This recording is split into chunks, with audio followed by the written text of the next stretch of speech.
చిన్నప్పుడు కౌరవులు, పాండవులు ఆడుకుంటారు. కబడ్డీ ఆడుకునేవారు, జలక్రీడలు ఆడుకునేవారు. ఆ దుర్యోధనుడు వాళ్ళు 100 మంది సోదరుల మీద ఈ భీముడు ఎప్పుడు చూసినా భీముడు నెగ్గేవాడు. అప్పుడు ఈ ఒకసారి జలక్రీడలు ఆడాక భీముడు చెట్టు కింద నిద్రపోతాడు. దుర్యోధనుడు ఏం చేస్తాడంటే అందరినీ రప్పించి ఆ భీముడిని లతలతో గట్టిగా కట్టేసి ఆ గంగా నదిలో మడుగులో పడేయిస్తాడు. అక్కడ పడేస్తే పాతాళలోకానికి వెళ్ళిపోతారట. అందుకని అక్కడ పడేయిస్తాడు. తిన్నగా పాతాళలోకానికి చేరిపోతాడు భీముడు. అక్కడ పాములన్నీ కాటేసినాయి. అప్పుడు మెలకువ వచ్చింది. ఏంటి ఇలా కట్టేసున్నానని అంటాడు. కట్లన్నీ తెగిపోతాయి.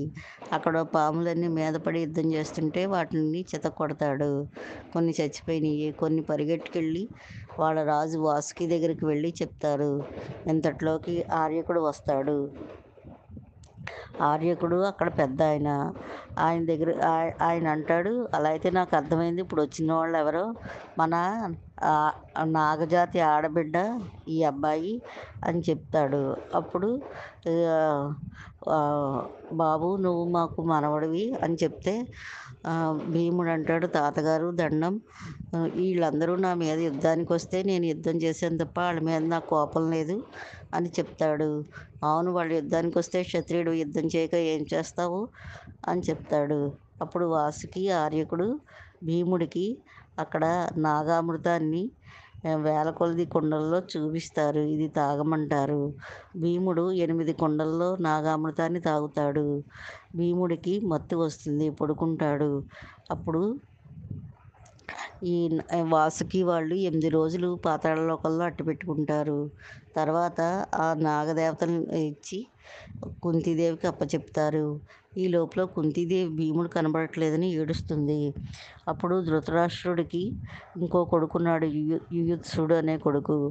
ఆయన అబ్బాయి వచ్చి కుంతీదేవి దగ్గరికి వచ్చి, అమ్మ నిజమే, నువ్వు భయపడినా బాధపడినా నిజమేది, దుర్యోధనుడు భీముడిని ఆ గంగమడుగులో పాడేయించేశాడు అని చెప్తాడు. ఆవిడ ఏడుస్తూ ఉంటుంది.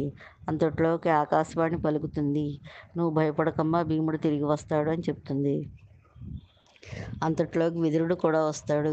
అమ్మ భీముడి జాతకం నాకు తెలుసు, 128 ఏళ్ళు బతుకుతాడు, నువ్వు భయపడకు అని చెప్తాడు. అంతట్లోకి భీముడు వచ్చినప్పుడు కుంతీదేవి ఏడుస్తుంది. అప్పుడు భీముడు అంటాడు, నేను దుర్యోధనుడిని వాళ్ళని కొడతాను అంటే, నువ్వు అలా ఏం చెయ్యొద్దు నాయన, నీ శక్తిని ఎవరికి చెప్పకు, భీష్ముడికి ధృతరాష్ట్రుడికి దుర్యోధనుడికి ఎవరికి చెప్పకు, విదురుడికి మన దగ్గరే ఉండాలి. ఈ పిల్లల గొడవలు పెద్దోళ్ళ దాకా వెళ్ళకూడదు, మనస్తాపం వస్తుంది అని చెప్తుంది.